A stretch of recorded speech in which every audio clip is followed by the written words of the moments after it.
बिल्कुल सही। ये भारत की बहुत बड़ी कूटनीतिक और राजनैतिक एक विजय है।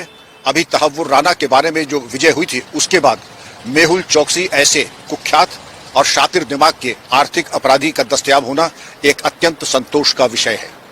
भारत के 13,500 करोड़ रुपए जिसने गबन किए, चोरी किए और उसको भारत से दूर ले गया, इसलिए यह आवश्यक था कि न सिर्फ ये गिरफ्तार हो, वो लूट का पैसा भारत वापस आए और ये भी समझा जाए कि उसके मददगार पंजाब नेशनल बैंक और अफसरशाही में किन लोगों ने उसको सहूलियत पहुंचाई, ये लूट करने में, भारत से बाहर भागने में, और इसके पहले जब गिरफ्तारी हुई थी तो वहां से भागने में। बेल्जियम की पुलिस और बेल्जियम की सरकार को धन्यवाद कि उन्होंने सहयोग करते हुए ईडी और सीबीआई के अनुरोध पर इसको गिरफ्तार किया है। अब प्रत्यावर्तन होगा। मैं समझता हूं कि 3-4 महीने में वो प्रक्रिया पूरी हो जाएगी। और आपका मौलिक प्रश्न, क्या आर्थिक अपराधियों के ऊपर कड़ा संदेश जाएगा? निसंदेह कड़ा संदेश ये है कि आर्थिक अपराधी और भारत विरोधी, भारत का दुश्मन विश्व में कहीं पर भी हो, वो अब सुरक्षित नहीं है। ये जागा हुआ भारत है। इसके ऊपर सर्वप्रथम पंजाब नेशनल बैंक का 13,500 करोड़ रुपए का जो लूट का प्रकरण ये है।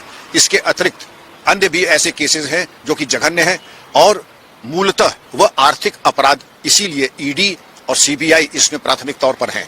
आर्थिक अपराध और उसमें जो अंतर्राष्ट्रीय जो मानक को तोड़ा है, वो भी उसका दोषी है। बिल्कुल कहना चाहेंगे। इसके पहले आप याद करें कि बेल्जियम तो छोड़ दें, संयुक्त राष्ट्र के जो भी राष्ट्र हैं विश्व में जो सिग्नेटरी राष्ट्रीय ट्रीटीज के, तो वो चाहे रेड कॉर्नर नोटिस या चाहे प्रत्यावर्तन हो, उसके ऊपर हुआ था। आप याद करें कि अबू सेलम के प्रकरण को लेकर पुर्तगाल से उसको भारत लाया गया। केवल यही शर्त थी कि उसको मृत्यु दंड नहीं दिया जाएगा, तो भारत ने उस संधि का सम्मान करते हुए अबू सेलम को मृत्यु दंड नहीं दिया।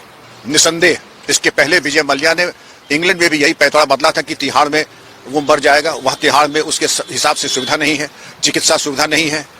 मेहुल चोकसी ने अभी से कहना शुरू कर दिया कि वो रुग्ण है। रुग्ण है तो क्या बेल्जियम से हर साल 3,000 मेडिकल वीजा लेते बेल्जियम के लोग आके भारत में चिकित्सा कराते हैं, उनकी भी अच्छी चिकित्सा यहाँ भारत में हो जाएगी। इसमें कोई संदेह किसी को नहीं होना चाहिए। और ये सब चीजें अमान्य है क्योंकि इन सब के पास लूट का पैसा है। उस लूट के पैसे से ही अपनी हिफाजत करते हैं, महंगे वकील खड़े करके। It is a legal operation. ये एक कानूनी प्रक्रिया है।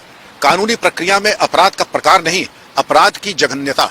और अपराध कितना जघन्य है, वो चाहे राष्ट्र के ऊपर हमला हो, चाहे हत्या हो, अथवा इस प्रकार का गंभीर आर्थिक अपराध हो, प्रक्रिया वही रहेगी। इसमें कुछ समय अवश्य लगेगा, लेकिन इनके भागने के सभी रास्ते बंद हो चुके हैं।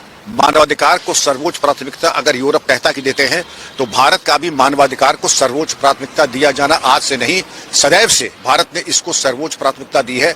और हमारा जो रिकॉर्ड है, पिछला जो रिकॉर्ड है, वो किसी से 19 नहीं 21 पड़ेगा। तो जहां तक मानवाधिकार का प्रश्न, चाहे इंग्लैंड की कोर्ट हो, चाहे बेल्जियम की कोर्ट हो, ये आश्वस्त हो और हम आश्वस्त कर सकते हैं कि हमारा मानवाधिकार का रिकॉर्ड सर्वश्रेष्ठ है विश्व में।